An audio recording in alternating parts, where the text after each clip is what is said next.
opposition party. Mulowooza mulina potential a uniting all opposition parties. Do you think you have that potential?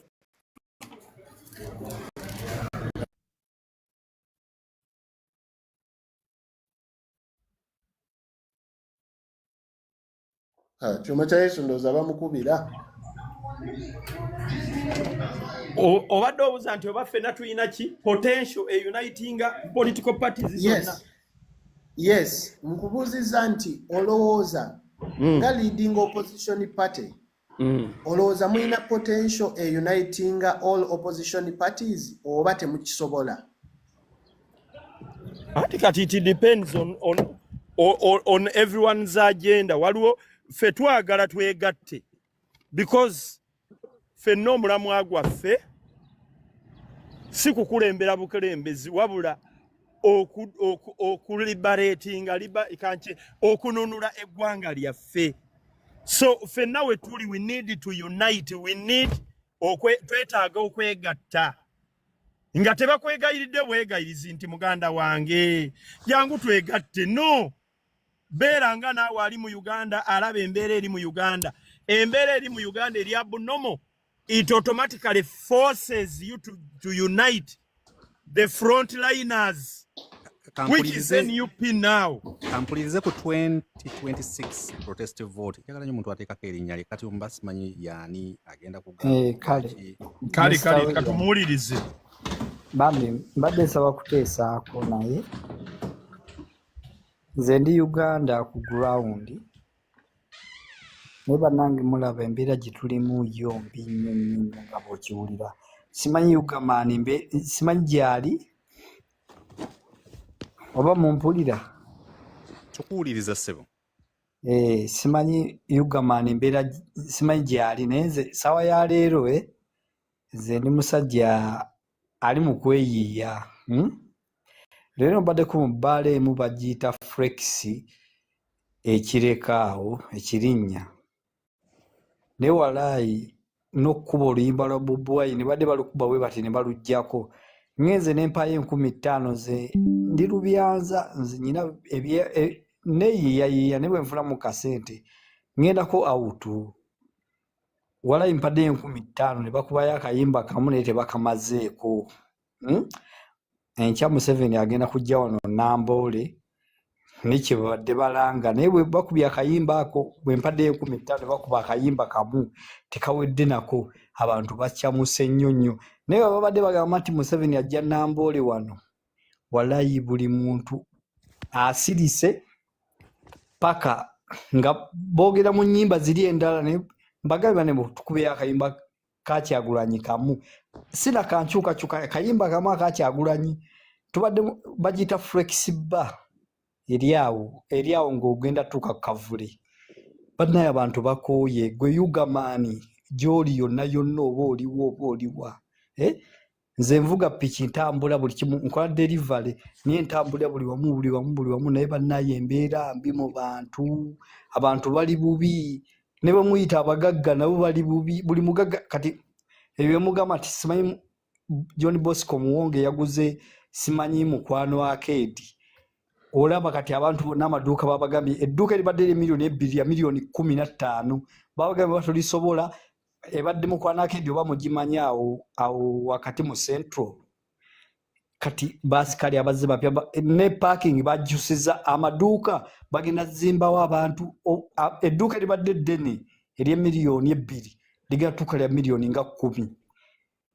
Ekyo banne mukimanya abali ku ground mwogere gwe Ugamaani mwogere nga mumanyi bye muli okola ki mu bbaala essaawa zino?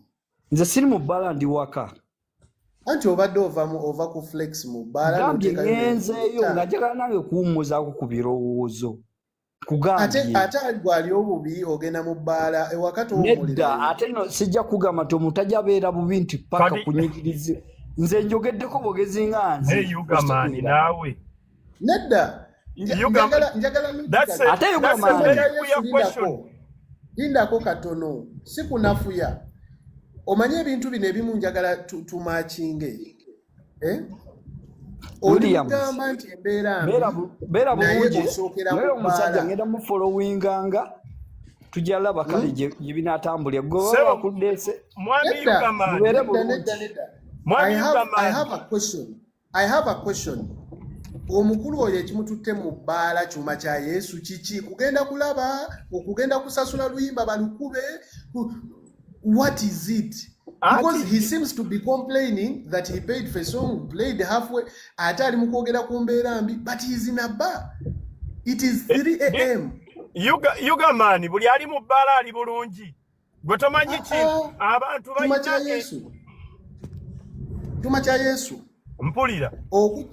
Okujjako nga we agree nti probably we tuba tulina issues, again we don't know how to save ourselves from the situations. Okitegeera? Okujjako nga kubanga kyuma kya Yesu olaba nange nsobola okugamba nti nina stress. Naye if I'm stressed and I end up in a bar, is it helpful for me? Kati kankubuulire muganda wange. Would you recommend omuntu agamba nti nina stress n'omugamba agenda mu bbaala? Ombuuzizza nziremu. Yes. Ebbaala abantu abasanyufu bokka si be bagendayo. Oli ayinza okuba asoowaganye ne famire yo oba ebyamukubye naga akaŋŋendeko mu bbaala eno neenywera omwenge nzire ewaka. Ebbaala tebagenda bugenzi kunywayo mwenge kyokka oba ku mazino baki. Ebbaala abantu bagendayo, actually ebbaala abantu bagendayo abamu kusanyuka abala kwejjako stress. Ebbaala terina specific nti abali obulungi bokka oba abagagga bokka be balina okgendayo. Eriyo n'ebbaala z'abaavu, eriyo n'ebbaala z'abagagga. So your question to that gentleman is null and void. Okiwulira? Omuntu yenna agenda mu bbaala ng'alina ekimututteyo okwejjako stress, okusanyuka, oba okutamiira, oba okulaba. Kyuma kya Yesu. Kyuma kya Yesu. Mpulira. You're one of the people advocating for change. And here you are listening to a man who tells you nti nze nkola delivery and at 3 alimu agenze asasudde n'akayimba bakakube. Now, who are you convincing nti ndi bubi nnyo naye nga oli mu bbaala n'akayimba okasasudde? Because that's what he wanted to portray. Ekisooka yabuuza n'okubuuza nti oyo Yugaman simanyi gy'ali. Yugaman nange ndi Uganda. Naye I asked you even a question era naawe n'okidojinga nti omuntu bw'ajjeewo kyuma kya Yesu bw'oli awo n'ekugamba ndi stressed, omugamba ki? Omugamba nti genda mu bbaala. Nanjogeddeko ku nsonga eyo. Nze simanyi wasoma kutuuka wa. Naye nze nsoma kye bayita community service worker, social worker. Yes, listen. It has nothing to do with education. I am asking a question. Omuntu azzeemu agambye alina stress. What do you tell them? Kyuma kya Yesu nsaba kuddamu mwami oyo mukutaase. Muddemu oyo. Nsaba mukutaasa. Wuuyo mukuwadde. Sebo Yugaman. Yes. Omulwadde omanyi omwali ku kitanda? Wanji? Omulwadde omanyi omwali ku kitanda. Okugenda mu bbaala kijjawo mbeera mbi. Ate ombuuza kibuuzo nga nkubuuziza ekibuuzo. Anti omwami omunene okubeera mu bbaala. Omuntu wajja n'agamba nti nina stress, omugamba ki? Nsaba ompulirize. Omwami omunene okuba nti ali mu bbaala asasudde okuba oluyimba bye bimuggyako. Ekimuggyako stress. Mwami Yugaman nsaba ompulirize tusiise ntukuwuliriza. Genda maaso mpuliriza. Omuntu n'eddembe ly'okgenda mu bbaala limuggyibweko kubanga embeera asobole okutuukiriza embeera embi. Kale ekyo kasooke tukiveeko. Nze njagala kuddayo ku nsonga eri gye nabasanzeeko. We wagambidde embuba nuupu erina obusobozi okukuŋŋaanya ebibiina ebiriwo bikole okubigatta. Emyaka gyonna ku kino kati embeera eriwo. Tulina ekivundu mu nnyumba. Ekivundu ekyo tetugenda kukinoonyeza perfume kukifuuyira, tugenda kijjawo bujja. Bwe tumala okukijjawo tulyoke tugenda muliraanwa nti bannaye ekivundu mwakiwulidde, twegatte tusobole okubeera n'ennyumba ennyonjo nga temukyali mu kivundu. So kati omulamwa guliwo, si gwa kugatta, simanya mirwana w'egindi, omulwana w'egindi, mujje twegatte tuggyewo ekivundu ekiriwo.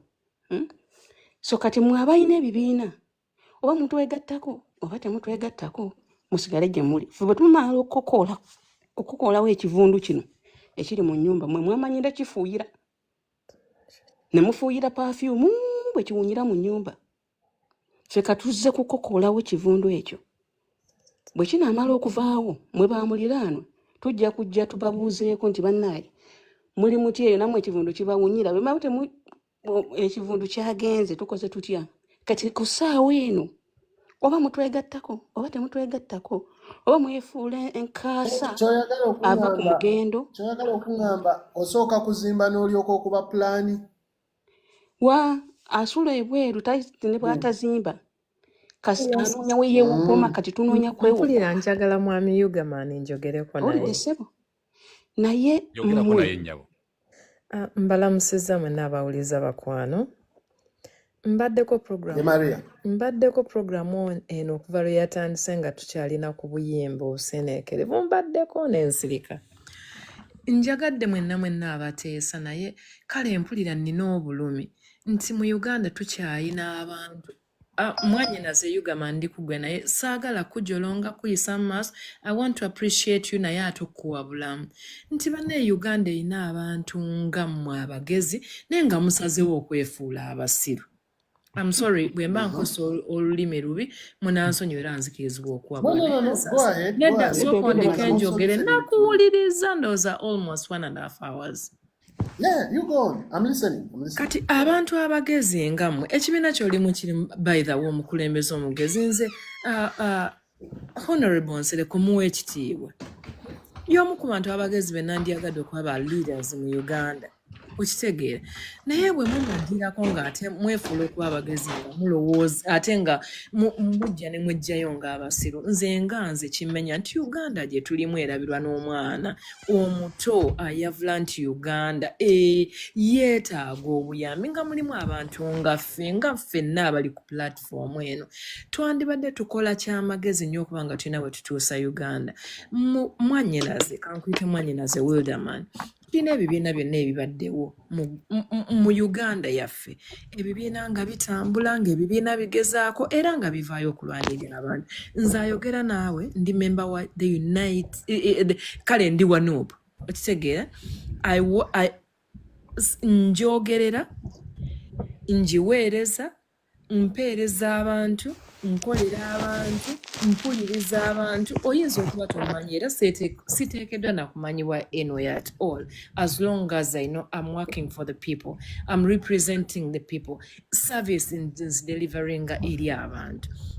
Kakati ovuddeyo n'obuuza ekisinze obwedda nsirise nga nzija nkuwuliriza nga neebuuzo yangambiteka naye ekisinze okunzija enviire ku mutwe ye omuntu okuvaayo nga ggwe omugezi n'obuuza omuntu kati ng'okweshaninga omuntu waki abadde mu bbaala n'asasula n'okusaba akayimba. When I ask you gwe mu free time y'okola ki? Because we are different people. What do you do in your free time? Bamanyira tufugisa mpaka. What do you do actually in your free time? Nze nnyinza okuba nsoma ekitabo omulala asobola okuba nga baking omulala asobola okuwuga omulala asobola okutambuza embwa. Waliwo nze nina muwala wange she is now 16 mu free time ye obanga anyize nange twesobeza nze abaana bange twesobya n'okwetonda ne twetondera buli omu munne awuliriza music asobola okuba loud music mu kisenge kyewaggulu namumanyira nti ekyo ekimujjako stress ne bwe mba nyize ntya manya now she is working it out.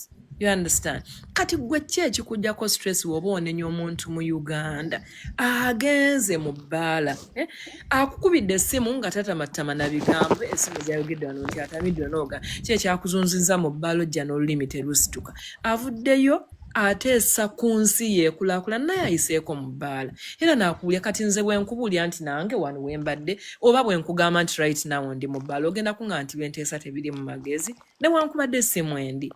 Baneetuwa abantu obudde okuba nga berowoozaako okuwa ebyo byennyini bye bayitamu n'endowooza gye bandirowooza nti mbadde mu bbaala n'ensasula n'enkumi zange 5 nze avuga booda ng'ekimusanyisa 5,000 zaziwaddeyo mu bulumi naye bamukubira akayimba k'omuntu gw'ayaga. What's wrong with that? Uganda yatuuka ddi awo nti omuntu asobola kusaba ky'ayagala, nti omuntu asobola kwogera ku ky'ayagala, nti omuntu asobola kuteesa ku ky'ayagala.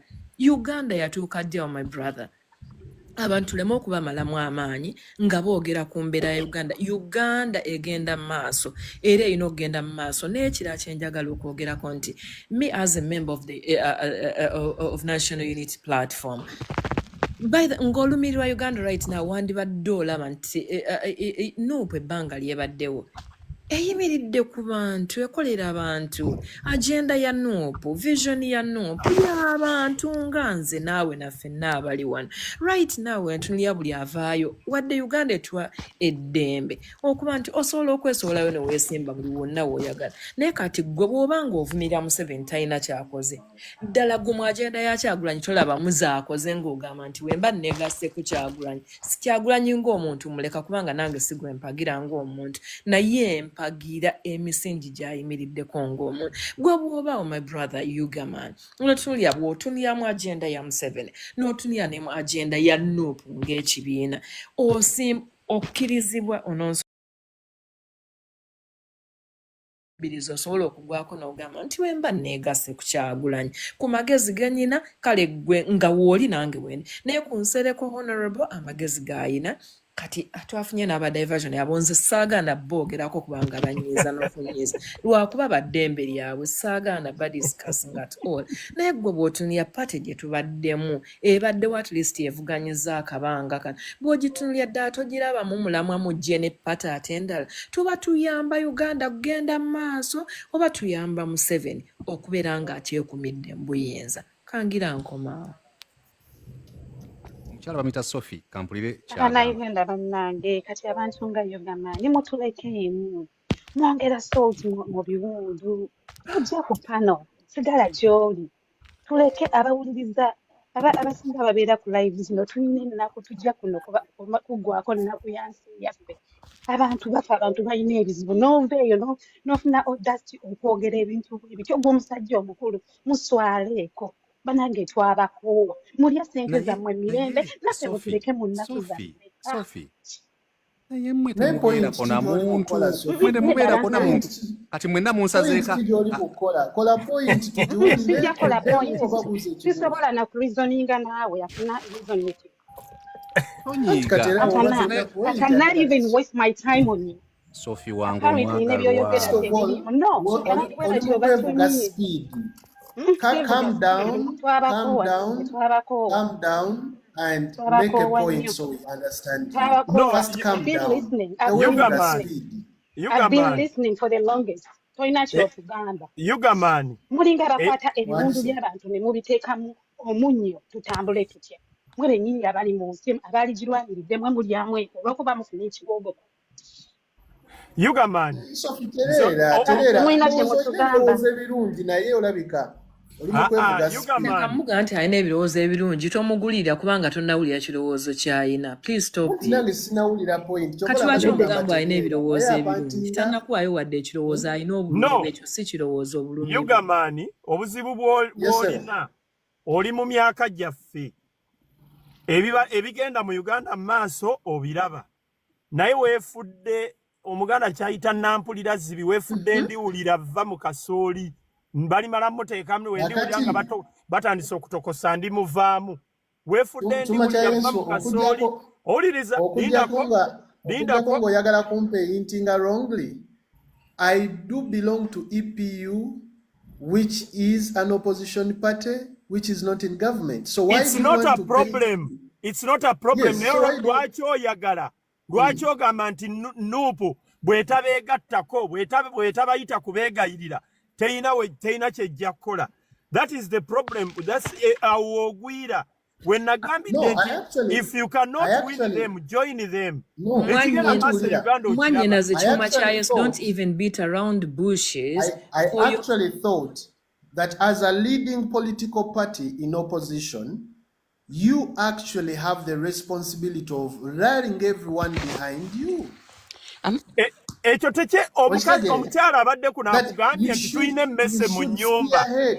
Tuyina emmese mu nnyumba ffenna etuwunyiira kye kimu. Lwaki oyagala bakuyite bakugambe nti jangu tunoonye emmese nga naawe ekivundu okiwulira. Alina empewo alagwa omuliro. Alina empewo otalagwa omuliro. You all know what kyenjagala n'okubuuza Ugaman eyo simanya PPPP yatandika ddi?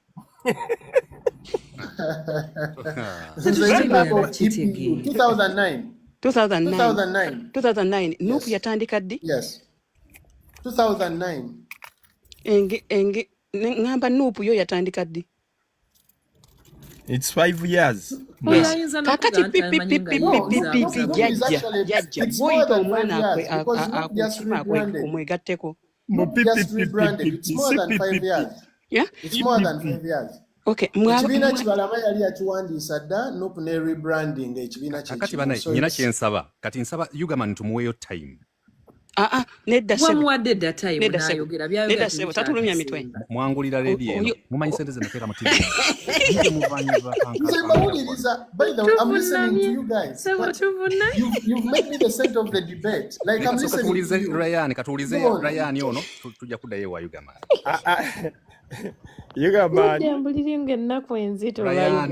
Ryan katukuwulirize nga tetunna. Engeri yatusooka mu kiraasi gyatugamba mbu tumuliste atwegatteko. Sanse nnyo okuwuliza ne tusabye bali nnyo okumpa omukisa guno. Badde wano tubaddewo kaseera kanene nnyo naye byensanzeewo nankomentingeko ekitonotono. Ensi gye tulimu ffenna tugiraba ne generation eno generation yaffe tukiraba era tewali muntu yenna ajja tugamba tetutalaba. Ugaman buli kimu kyonna nange nja kwegatta kubateesa abalala. Buli kimu kyonna ekikolebwa mu nsi eyo e Uganda okiraba. Look, this is our generation. Ensi eyo noonese buli kimu kyonna tekikola. Ate bw'otuuka engeri gy'oyogera n'ogamba mu ecological party eno eyajjo wano jjo nti Nuupu ejjebegatteko. Ate ne mwerabira nti bannange mu last elections Mwami Kyagulanyi yakola nnyo okugatta pati zino zonna. Era n'olunaku olwasembayo baamulyamu olukwe ab'FDC. Ne meeting yasembayo okwegatta yali mu Makagani ga Ssebuggwawo. Yasemba akoze ate mwamuliddemu olukwe. Olwekiraba. Era saagala muntu yenna agamba Nuupu tayagala kwegatta. Mwami oyo Kyagulanyi yatambula bwe pati. Ne batuuza meeting ekiro ng'emisana. Naye nga bwe bamala okutuulamu bw'avaawo bw'ati nga babitwala mu State House. Ssebuggwawo yakomawo. Yakamuka weddi. Bali mu nju ye last meeting. Era baagamba bannange tuteesezeewa. Aweekusifu tunaateeseza ebyama byaffe. Tugende wa Ssebuggwawo. Byakomawo. Minister wa ICT. Otunagamba nti Nuupu tayagala kwegatta, tayagala kukoleka. Bino byonna muli mu syndicate. Mwagala kusindikiza mwogere nga bwe mwogera nti Kyagulanyi tayagala kukola bw'atyo Nuupu tayagala kukola bw'eti naye nga ye Kyagulanyi ne Nuupu asobola okukkiriza mu dialogue n'okwegatta. Olwekiraba. So nze kyembadde njala okwogerako ekitono nti Mwami Ugaman mutunuulire mulabe ensi eno gy'egenda ne gy'evudde. Ate ffe tulina ogginunula. Tetujja kwogera birungi kulowooza nti Museveni akoze byakoze, akoze yes, era birabibwa bwebanga bwebiri. Naye twagala tubbulula ensi. Abavubuka twogere ekintu reality ekirabibwako n'omwana omuto. Ate tugaane kudefendinga kintu kya busiru. Nsonyiwa olulimi lwange sivumye basikola ki. Ngamba tudefendinga kintu kirabibwa n'ogamba awaliwo ekkubo ekkubo tuliraba ddungi ate nga si ddungi. Kati nze yenteesa yange nembadde nkyaliko. Mbadde njala at least kuwabula Mwami Ugaman mugamba nti Nuupu yo teganako na kwegatta na muntu ye n'okuba ne last election beeragezaako wadde ebibiina ebirala babalyamu Ugaman. Nze nga badde awuliriza nsaba oddemu otereeze ensonga wewayogeredde ku kyabano okuba nti basobola okumatiza abantu abangi okubeegattako. Bano mpulira nga bakifunye mu ngeri y'okuba nti gwe oyagala mutuula eri ng'ekola okugiko pati bo bajje babafukaamirire. Ekyokubiri bakuteekako ekintu ky'okuba nti gwe owulikikanga aweeweeta jjajja Yoweri Kaguta Museveni ne regime ye. Kyokka ate nga nakuwulidde ogamba naawe oli ku ludda lw'opposition nga y'ekologiko pati. Twogera mwogezi naye mu bikolwa. Bano be nafunye wiiki eno. Ugaman mpuliriza gusa. Yugamani mupimi nawe. Bimuweddeko.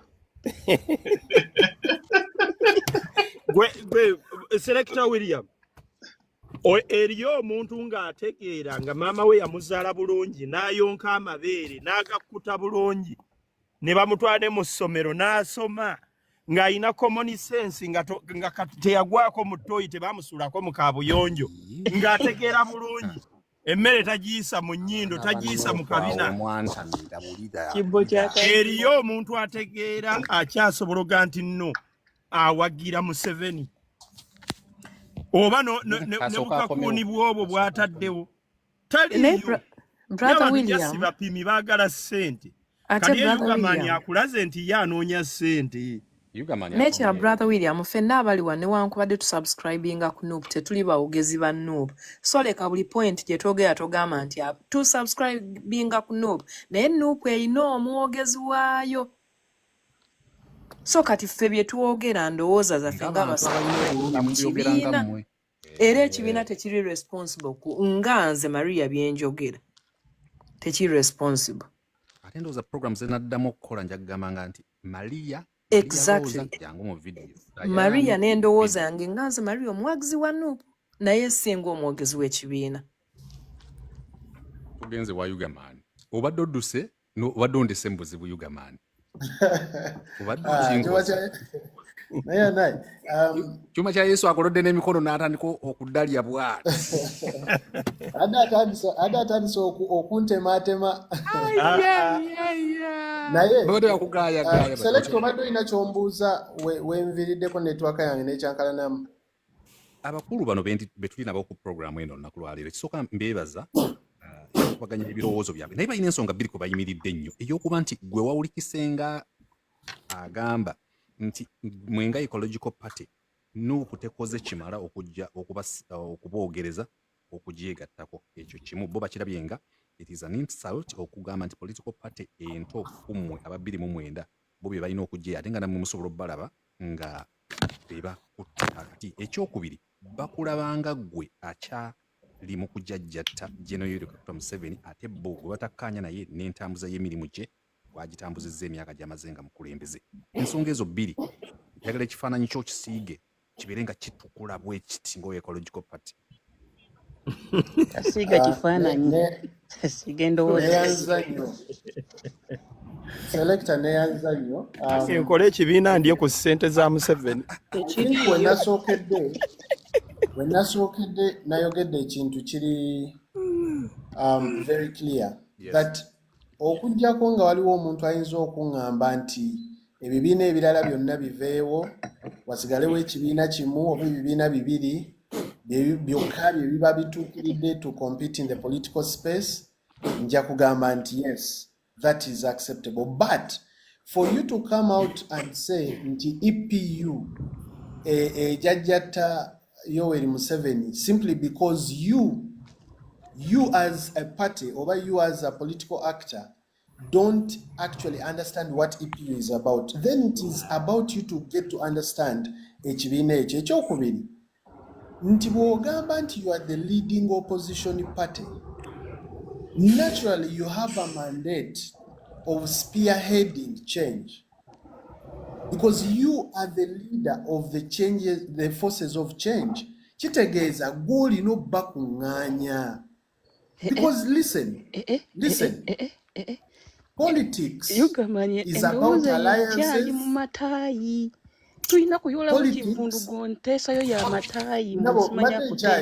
Please give me time, I respond, and then you can take on my points. Please. Politics is about alliances. Politics is about agreements. Politics is about understanding the agenda on table.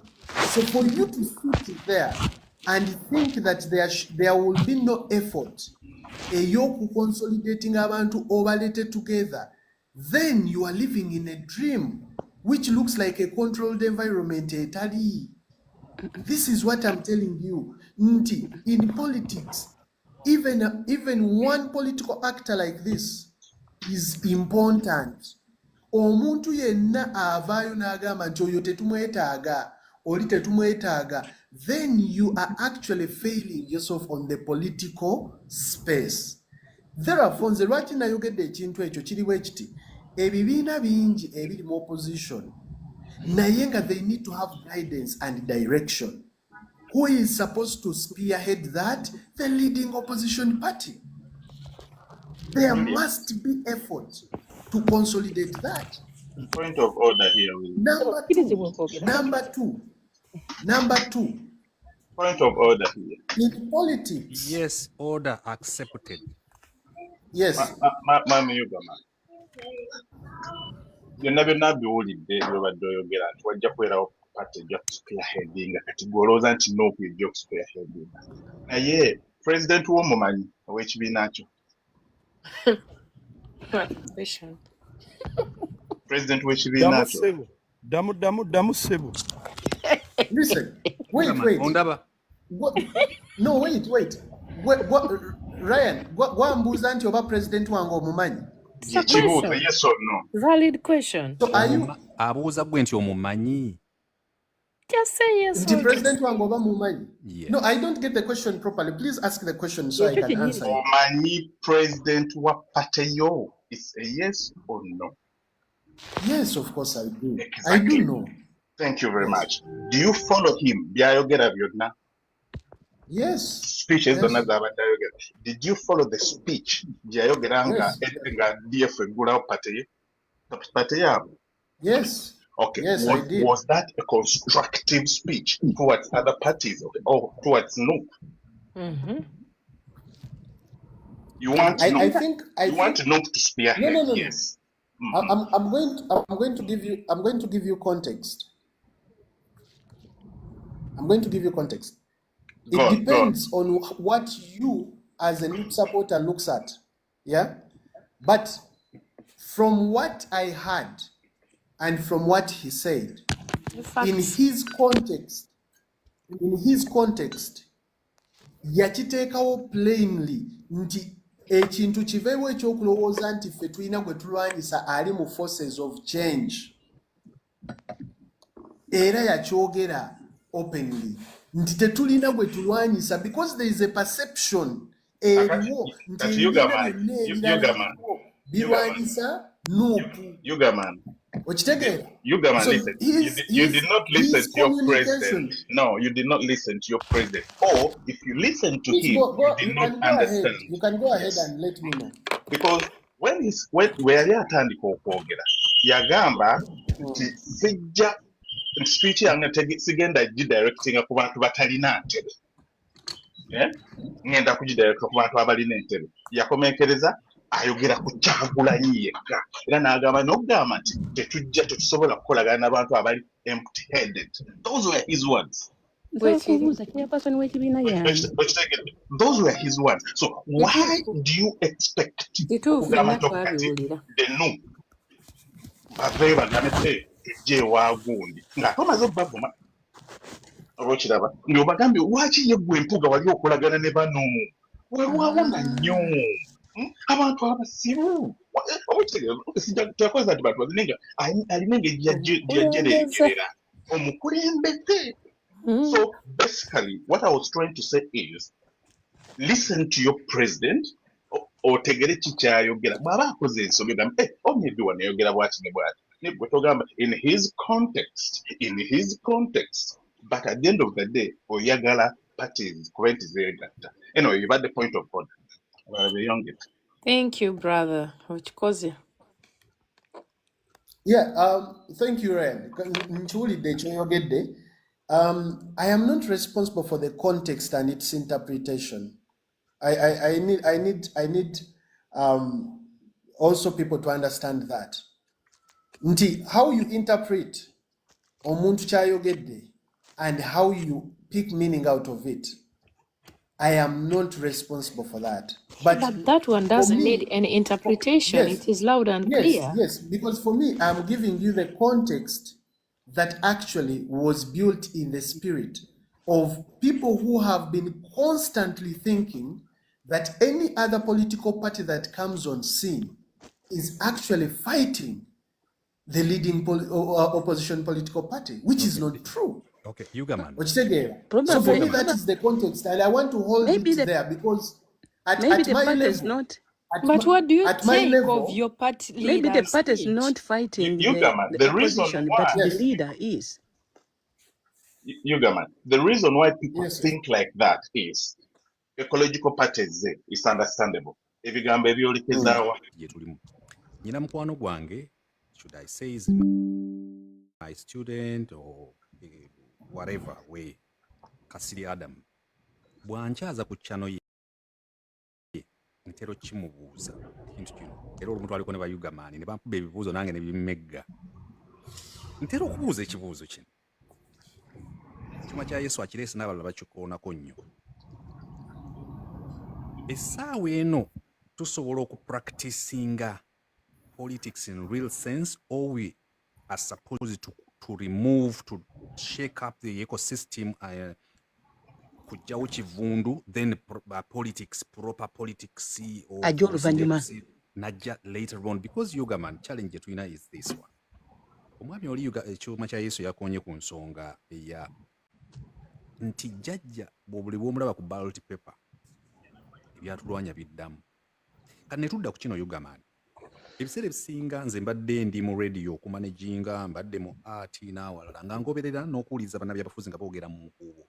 As a programs manager nabeera nnyo ku ssuubi okwo ne mpuliriza abantu abalina ebibiina olunaku lwa leero, abantu abadde mu bibiina ebyenjawulo nga batambula badde eno nga mbawuliriza mu nkuubo bye boogera ne bye boogera ku radio. Definitely. Elections 2021, I got a chance to listen to political people, MPs and ETC bye boogera screen ne bye boogera behind the scenes. They have good English. The way they communicate in English, they have good literature, they can communicate and you see their points going home. Akati, Yugaman, when you explain politics, ebitabo byennyina wano mpuliranga osobola n'okugenda mu ggulu ku mmandi. Era nze kaanya nabyo. Okiraba? Buli bw'oyogera ndaba ng'omwana byayogera kitabo kino. You explain stuff. And you belong to the United Kingdom where the status quo is a little bit, or at a certain level, democratic, where people have hope of, if it is Obama today, Trump will come. If Trump comes, there is a chance for Joe Biden. Donald Trump. Jukira recently, tulabye akabbinkana kabaddeko Kamala Harris ne Donald Trump. Abamu baasuubira nti Kamala agenda okuwangula. Okitegeera. Remember a time when Obama gundi Biden bwe yawangula Trump was a little bit resistant naye system n'emugjawo. Bo balina chance eno eya Joe Biden, Kamala Trump amwangudde, abo basobola practicinga, and the Green Party can narrate literature of science and psychology. Okiraba obwedda saagala kukubaganya birowoozo nga njagala baleke mwetwale. Question gye ntwala mbadde njiwa background ne preamble. Ku kiseera kino Yugaman, ebibuuzo bibiri, ekisooka 226 nakibuuzako Honorable Nsereko nga mukyazizza ku radio yange enenene gye nateekamu ssente nga siinayo nampadde empologoma okuva bwe natandise program. Yakatusaba ssente. Ne mugamba muzze kutwala buyinza 226 oba muzimba systems. Nangamba we are building foundations. We are not so much into 2026 focusing on that alone. Yugaman, according to what you're telling us here, I don't see you advocating for a change come 2026. Exactly. And the majority of Ugandans, the biggest populations, the multitudes are for change come 2026. Olowooza mu mbeera gye tulimu olunaku lwa leero ne byonna by'olaba bisobozesa the good English and the literature you have, psychology and the science gye njina n'ebitabo wano okututwala mu maaso era mwagala obuyinza 226 nga ecological party. Selector webale nnyo ekibuuzo ekyo. I think your question is a bit technical. Kubanga it is got a written bias around it. Already unconsciously biased, yeah? Yes, it has a bias around it.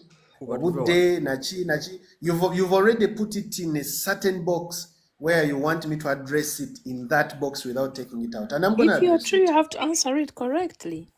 Yes, I'm going to address it. So now, here is the context. Ntifenge chibina EPU. We actually don't come on the political space to fight individuals. We come on political space to fight for systems that benefit the country Uganda. That said, our plan is not only 2026. We have a 50-year plan, which we think tulina okubuildinga ebintu ebinatuzingira system esobola okubaawo nga esobola okuleeta enkyukakyuka mu policy, mu mateeka n'ebintu byonna. When do we get started? We must start now. We must start now. The question that I asked, it actually refers back to kintu kye nagambye nti as forces of change, who is supposed to give us a direction, a clear direction nti wano we twagala ekintu kino kitunge. Because if that direction is not there, each political party erina principles zayo ne agenda. Right now, EPU is focused on making sure and to building a capacity ey'abantu abasobola initiating ideas which can lead to policy changes, eventually change of the system. I do not believe nti mu system enfu Yoweri Museveni ne bw'avaawo nga system nfu. Any other president that comes into that system can actually become a bad president. So me, I believe as much as we work towards changing all these two forces, because remember, we have a president who has taken advantage of the system, n'agikoleramu by'ayagala, meaning there is huge need to remove him. It's a very important fact. But also, at the same time, there is a huge effort that must be laid down to work on a system that is workable for a new leader. Katono nnyo Yugaman, awe nyini wabadde otuuse kubanga ensonga oli mulungi nti oli always consistent ne president wo bwe namukyaza gwe tewakulira mu kyalo mubadde kololo. The operating system, the ecosystem mu kigere kyange kyalibwanga envunza. Yes. Kati ng'envunza ejja n'emansula obugina ne butta ekigere ekirinnya kyonna kyonna ne kifa. Kale basobola okufunira oluyimba awo mapepere mpa ku nvunza ntunda. Saalwala nvunza naye ngezaako kuwa a story as the literature. Oyagala nkuwaako emu nsigaza bbiri. Kaakati ekyabangawo kyabanga bwe kiti. The system is dead. Ekigere kifudde olwa obugina obuleese envunza endala nnyingi nnyo. Envunza mweziri ne system nfu. Okitegeera. Ekyabangawo kyabanga bwe kiti. Okutundula envunza then okutandika okukunyiga ebigere bikole ki? Bitereere. Oyagala ki? Envunza tuzinyigire muli oba zisooke zitundulwe ziveemu. Ngezaako okwanguyiza ekibuuzo kyo. Mulokolo mpulidde onaasabirwa Benin. Nice. Nedda sir. Era still you've boxed me in a context gy'oyagala nkugambe nti envunza zaabize muli oba salako kigere oba kola kino. This is what I have to say. As of today, there are two crucial things that we must be able to fix. We must fix a dead system. We must fix all individuals taking advantage of the dead system to make Ugandans suffer and to make Uganda a bad country as it is. Tugenda bawa. Kati kakimaleyo bwenti nti nga EPU, we actually think both ends are crucial and very important. This is why fetukitwala on a double-edged approach. We don't only focus on one. Unfortunately, some of our colleagues are focused on one. For us as EPU, we think both are very important, and that's what makes us different. This is why you will not hear me saying Museveni as an individual, because I don't want to contextualize Uganda in same number kumuntu omu who is going to die tomorrow and Uganda still exists. Okay. It is also a fact. It is also a fact that he is not the first president of Uganda. Sebo Yugaman. Yes. Era nga bwe natandise ne ngamba nti nno mu nju mulimu ekivundu. Tuzina kusooka kulwanyisa kivundu. Mwami Sebo oleese ekyenvunza. Mu kigere mulimu envunza yeetaaga kujjamu. Omwana alina ejjute yeetaaga kunyiga lyengedde. Kati Sebo mu Yugamani n'ebibiina ebirala byonna ebitanneegatta ku Nuupu tusaba obitugambire. Tekatusooke tuyoole ekivundu ekiri mu nnyumba. Tunyige ejjute, tutundule envunza. Ebikopo ebinaba bigudde entebe zisuddwe eri mujja kujja mutuyambeko okubitereeza naye nga tumaze okujjawo ekikola ki? Ekizibu. Gundi agenda zammwe ze muyina system ennungi birungi. Naye at the moment si kyekizibu ekiriwo. System nfu. Niwe munatereeza system nga nfu naye ng'ekiruma kikyaliwo. Tezijja kukola. Tusooke tujjewo ekizibu. Byoyagala byekolere siri erinnya lyo. Kati nzija gy'oli eri Rayani eri n'abalala bonna actually tulina kumukwako mukulu Godi. Kati mwe bembuuza abaagala okutundula envunza. Esebo. Yabeegaza mwakagyegezaamu omulundi gumu. Esebo. Mwagitundula ekibondo ne kisigalamu mu 2021. Ekyo nno kitana ekizibu kyakyo. Bwe twogerera ekibondo kyatana. Obugina bwongedde okusaasaana. Obugina obumu simanyi oba bwe butulikidde mu ba Ugaman nga buli mu Democratic Alliance, Democratic Front, era obwo bwe bugina. Ate onoonya obugina obulala bwe. Kati Ugaman yabagambye nti ye tatunuuli mafuta.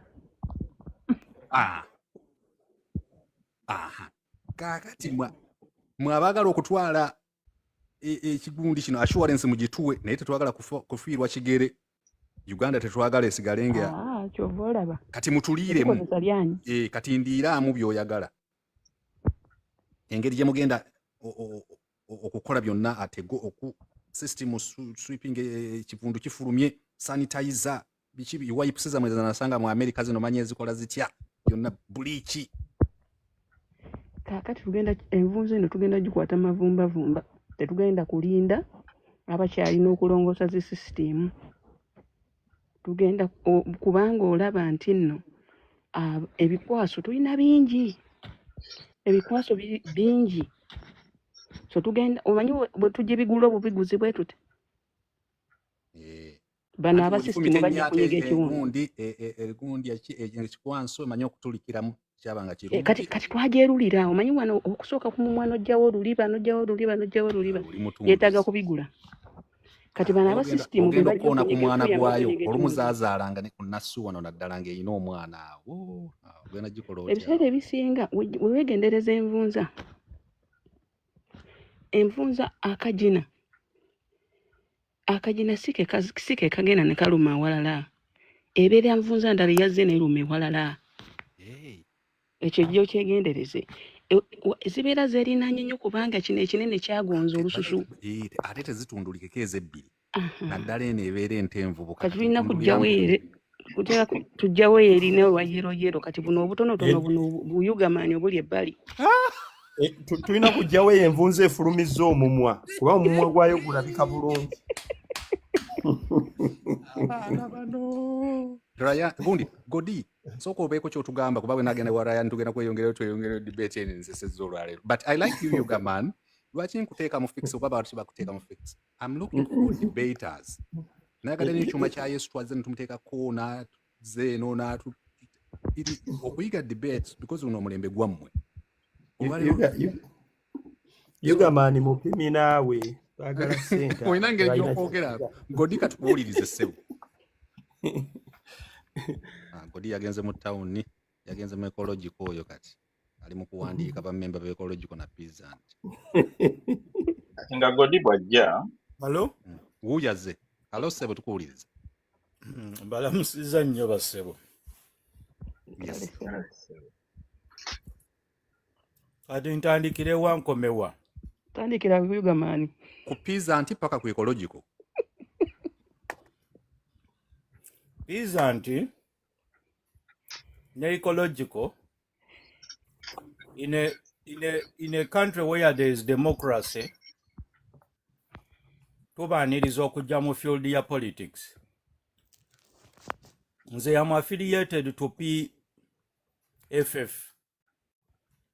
Katonga. I'm a promoter, I'm a fundraiser, but I support all other political parties to come ahead in this struggle. Ekintu ekiriwo kaakati okuva ebibiina abantu abagamba buno engombe ebadde etambula nnyo okuva ebibiina bino bwe byewandisiza ebyokomombo EPU gundi EPU na kino ekya Stacy Amayanja NPP Luli DF biki waliwo engombe egamba nti ebintu bino byonna biri funded by ebibiina ebyo byonna biri funded by Museveni to come and fight NUP. That is a very disturbing narrative in our society. Era tulina olugendo lunene nnyo. Tuliddawo omukyalo babadde mukyala kyagambye mbuno mulina okwegatta ku NUP. Mumuwulidde comment eyo. People are thinking that kind of myopic reasoning. Lwaki abantu lwaki ebibiina ebirala ebiriwo nga biri independent lwaki birina kwegatta lwaki tetutula round table ne tusala wani ow'okufrontinga ne wabeerawo consensus lwaki ekibiina ekimu kyefuula so superior kirina superior inferiority ti be balina okulwaninga be leading opposition. Ebyo tebirina gye bitwala era ebyo bigumisana na President Museveni kwongera kubeerawo n'emyaka emirala 10 oba emirala 20 kubanga you are disgruntled. We've never been disunited in like the way the opposition is today. We have 5 months to go to the next general election. Naye bolaba divisions eziriwo buli mubiina aba NUP batunulira aba PFF ng'abalabe batunulira APU ng'abalabe batunulira DF eyampuuga ng'abalabe kati na kino ekya Stacy Amayanja ekyaze naye mbwabo bonna bali funded bazze kulwanyisa omuntu omukyagulanye ne NUP. Narrative eyo ya kisiru nnyo ya kitumbaavu. Simanyi ngeri gye tunagijja mu society yaffe nga twakava ne mu kalulu n'olaba nti tuva mu youth elections. Naye walabye engeri Museveni gye yasweepinze. NRM elabye gye yasweepinze. Bulijjo tugamba mbuno abavubuka bonna bali ku NUP. Naye genda olabe results eziri ku electoral commission obasabe results. Nabuuzizza gundi ono Musinguzi ku Twitter. N'agamba NRM yasweepinze by 75%. Across the whole country. Councils is always to NRM bavubuka. Godi. Godi. Yeah. Nkuwuliriza byonna mbadde saagala ate weeyongereyo nga sinnaba kwinterceptinga. Okuba ovudde ku point gye tubaddeko ate nodda ku y'abavubuka. Kalulu ak'abavubuka ngeri gye kaatambuddemu gwe kaakusanyusizza. Are you happy? Yes, I'm contented. Akabulunga bwe baakategeka bwe kaali register zaali nnungi abantu bajja ne balonda. There was no violence. Everything went on well. Are you happy? Of course, that is the normal situation gye tubaddemu ne elections ezaayita. Ebyo byo tebijja kubulamu. No.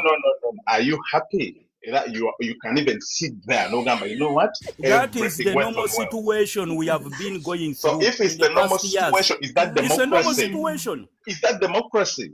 It's not democracy, but we have to So go why are with you it. praising it? Anti-Kakati, Why are that you is already sanitizing it? standing. Why are you perfuming That it? is already standing. It's already on paper that NRM just sweeps it by 70. Are you going Okay, to if stop those MPs? Those are Tochiraba, 5 MPs already confirmed. Wandyagadde ani justice eyo eveewo. Nalijagadde eveewo. But we have been betrayed by our opposition MPs. Bamala okulayira mu 2021 mu kifo ky'okukyusa electoral laws bagifule electoral commission efuuke independent.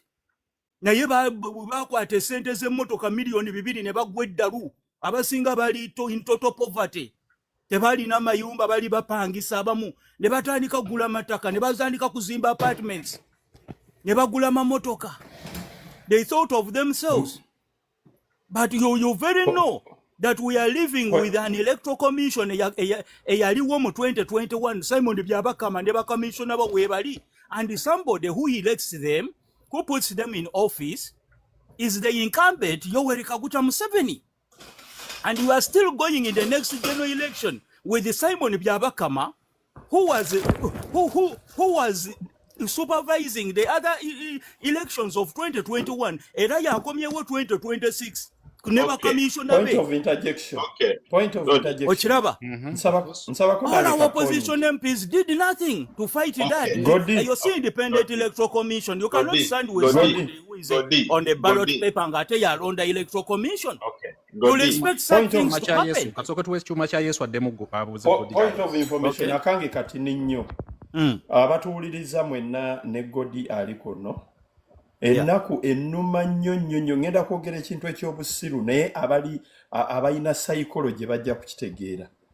Ennaku ennuma nnyo ng'omusajja gwe bayita Godi mbadde muwuliriza ne ku platforms endala. Obadde ompulira Yesu oli mutuufu. Era nkwagala nnyo kyuma kya Yesu. Tubadde nawe platform. Naye mindset yange yatuuse. Ndindako. Ennaku enzita nnyo mpulira n'okukaaba. Omusajja gwe bayita Godi ayina eddoboozi ery'omusajja omutegeevu lutamaguzi. Era omuntu awuliriza Godi ayinza okulooza lutamaguzi yabadde kibannange. Wulira lutamaguzi byayogera. Kati ekyo kyokka ekinnuma kyokka kye njagadde okwogera. Abalina amagezi bakitegeere. Kituufu. Maze. Kituufu. Kubanga kati nze nalekeddawo okwogera ebintu ebibasanyusa mu matu, nja kwogera ebintu ebibaluma abantu bakyuke. Opposition yaffe enfu nnyo. We've never been with such a disunited opposition like it is today. Nti kakati abanuupu balwanyisa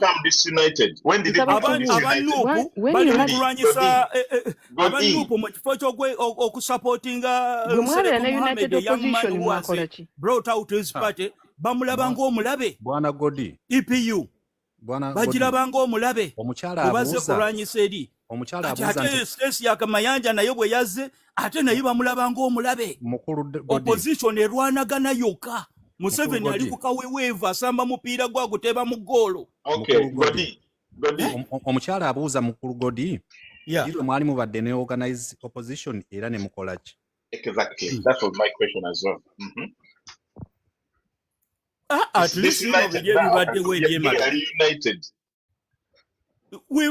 At least in the past it was disunited naye tekyatuuka ku level ngeno gye tuliko. This is worse. Bwe nalaba juzi mu New Vision poll nti Museveni is going to win by 75 to 80%. Era seewuunya. That's what I'm waiting. Olaba youth elections. Abo ba MPs batano. NRM yali confirmed egenda bafuna. Williams okkiriza obogaana. Yeni kasooka akubuuza olyoka oyongerezeeko ku ekyo gwese. Those are 5 MPs, youth MPs from all 5 regions of Uganda. They are already confirmed. NRM yabatutedda bayingidde dda parliament. Oliriza Godi. Oli wa kibiina kikozi? Nze ndi wa PFF. Wava muki? Nava mu FDC ne tucyankalana n'abalidde ssente z'ekibi ne nedda sooka olinde tubuli lwaki wavaayo? Kubanga balya ssente z'ekibi. habari ya sente z'ekibi netwekutulako ne tugende Katonga gokutogode Katonga ne tuwandisa ne tunyonya ne tuwandisa ekibiina kyaffe ekipya. Okay, kati lwaki luli temwakolanga bya opposition bye yali erina okukola? Ate ebiriwa nkugambye FDC twekutulako bali abali najana nkumbi FDC najana nkumbi is already pocketed in Museveni's pockets. Okay, thank you very much. Embuuza ogambye nti opposition teberanko disunited the way it is now. Yes. Yes. Okay. That is the fact. Atuwulira FDC yali edinzeeko parliament, yali edinzeeko opposition mu parliament. Yes. What were the fruits? Tell us. Ogamente bwe twalidinga bwe tuti kino kyakolebwa kiteeka ino lyayisibwa twakola. What did you do? What did FDC do? Ekyo kyaleeta emisolo okukyuka gino emisolo egya poll tax tegyavaawo. Tekyali kya FDC. Did it form in parliament? That was the brain power of Dr. Kizza Besigye. Yaleta strategies ez'okugyawo poll tax. Omusolo gwakagogwa. Williams ogujjukira. Ani yakipropelinga Dr. Kizza Besigye yakiteka manifesto. Government ya Museveni n'ekibuukira ne bakibuukira ne bakiteeka mu nkola.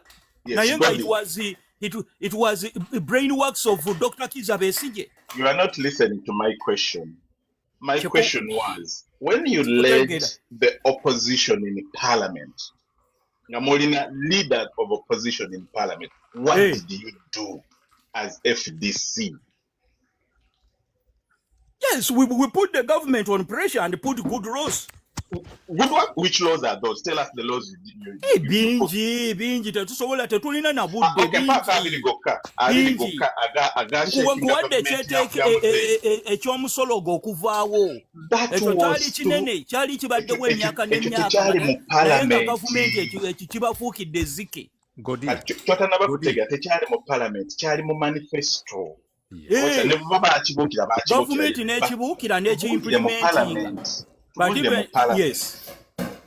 Ogamati, now the opposition is disunited. When FDC was there, they were united. We did this, we did that. Government pressure, tell us. Simanyi nakumanya obakati nga bingi nina bingi omulala yongereyo nina bingi yateeka ku pressure. Of course FDC ya insi of course buli kimu government yeberina okukira naye tuteekawo pressure semujjungando badde omulaba the best performing MP Godi of all season the MP semujjunganda yateeka tuteekawo pressure sifa abakyusa tusawo pressure ne government nekola ebintu ebituufu tusawo pressure naye FDC badde ekola omulimu gw'amaanyi nnyo okusa government ku nninga okusinga the current opposition enebuukamu obubuusi n'etambula n'eva mu parliament n'egenda ebintu ne biyitawo bwe bityo. Bwana Godi kabaziguruka katusooke tuwulirize eyalwanye ennyo ali ludda wa tuli naye mu PFF Katonga eyalese etteeka lya gundi eyalwana ennyo etteeka lya gundi basiviliani babajja mu ebibiina ebiriwo mwakuguka mu kwogera wulira tosirika na kusirika tukuyita tukubulira ensonga obadde ogamba otya Williams kakati oze n'otuvuga mu speedi awo ekisooka oze n'otutegeeza nti ku mulembe guno opposition twesenze okubeera disunited n'otugamba okumanya tubadde babi nnyo nga opposition fe ba DP fe ba Nuupu n'abalala mazima n'enaalemu ne tutolako akalulu k'abavubuka ne bakukuba ebibuuzo wano ne bakugamba kaabadde free and fair n'okkiriza nti tekabadde fair n'otuwa ensonga ennene katono nnyo abaana babuze Katonga kye kizibu kyammwe kye mwaliira ne ssente ne muzirya n'ennandala mafaara kakati n'ojja otuwa ekintu ekirala n'otugamba nti ba MP olwo tuleetera obukodyo obulala ba MP ne balya ne ssente mu parliamenti amateeka ne baddukayo ababaka abalya ssente zoyogeddeko ez'okuzimba mayumba ne PFF ogitwaliramu oba babaka ba bibiina birala ng'abammwe bo balungi bagenda na mu ggulu ku mmande? Never feel on a bomba blaming kubanga they didn't do anything apart naye tunenyakati leading opposition mu parliament lead of opposition mu parliament we batuukayo basirika busirisi bali balina okulwanyisa eteeka independent electoral commission efuke real independent yamwerichi okukyusa obukulembeze bw'eggwanga Uganda n'enkulembera eri mu Uganda system eyo of governance mwenga PFF bw'owulire wamwe nga muteesa ne basse mu Uganda mu planning ki ffe ekintu kye tusookerako nga tuzeeyo mu parliament ku luno ge mateeka okukyusa independent electoral commission gye twagala va ku bino ebyekiwaani ebyerinnya naye nga Museveni akyalonda electoral commission yeeyo bw'ekyo it's going to be the same it will be business as usual. It will be business as usual. Kasa Museveni who is an incumbent and you stand with him on the same ballot paper. Nga yachalonda electoral commission nga teri independent. My friend. Byonna tumala biseera. Tulwaneko ku birala. Yeah. Come again. Yeah. Okay, mchala kasoke. Nze mbuuza ssebo nti mwakeetaba mu kalulu ka mirundi emeka akalulu akategekebwa mwami Museveni nti temugirabanga ng'ensonga kati lwe mugiraba ensonga nti bwe muddayo mu parliament gye mugenda osookerako tuviira ddala eri nga Museveni nga Besigye ye mukama wo mu kibiina kyo. Nekyokubiri nga tonabakuddamu ekyo nekyokubiri nga tonabakuddamu ekyo obiddiremu ddala lumu. Mwami Selector akubuuziza nti mutandikirako ki oddukidde nti bwe tunaagenda mu parliament kati ekyo kye tusookerako first on agenda sooka olinde ekibuuzo kyange kinnaggwaayo. Mbadde nkubuuza nti musuubidde okuddayo nga opposition? Yeah, I think the way the things look at it, Museveni yaliwo. Mpanise. William ng'okutte ku mutwe tukwada ku mutwe kyekyo kyekiriwo temera ensonga Yugamani n'akwata ku mumwa kiriza obagaana Yugamani bimusobedda wedda asekera mu lobwato tugenda kusigalayo mu opposition tugenda kusigalayo mulekerawo okwerimba ku TV mugobi ate yamazemu amanyi kubanga edebate ate tegenda kuggwa yatugambye tibonga PFF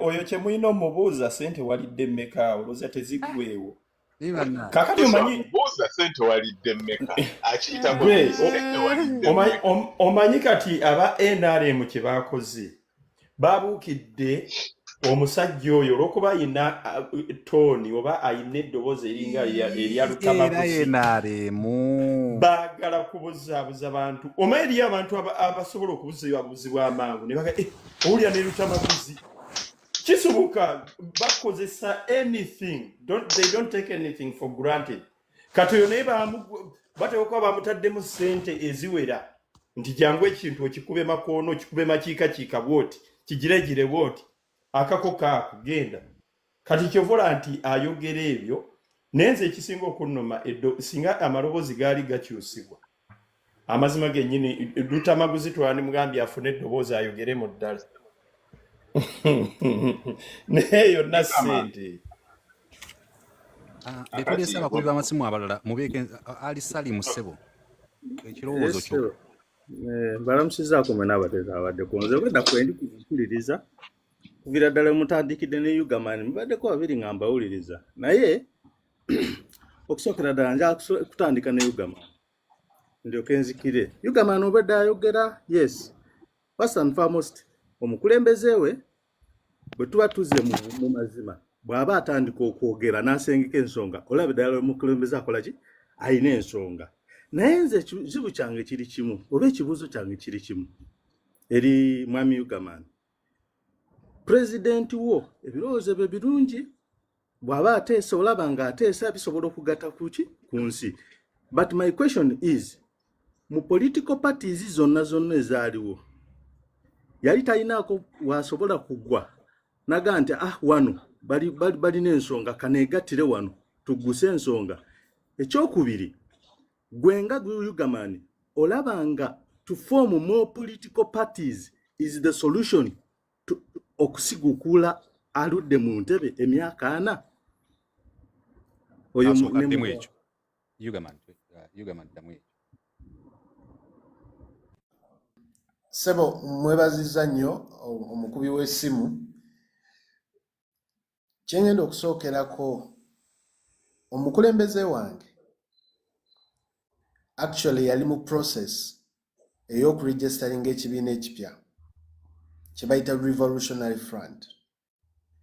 In the process ekibiina ki Ecological Party of Uganda ne kitwa-approachinga ne kireeta agenda yakyo ne kiga ebintu byonna by'oyogerako, those are the principles we believe in.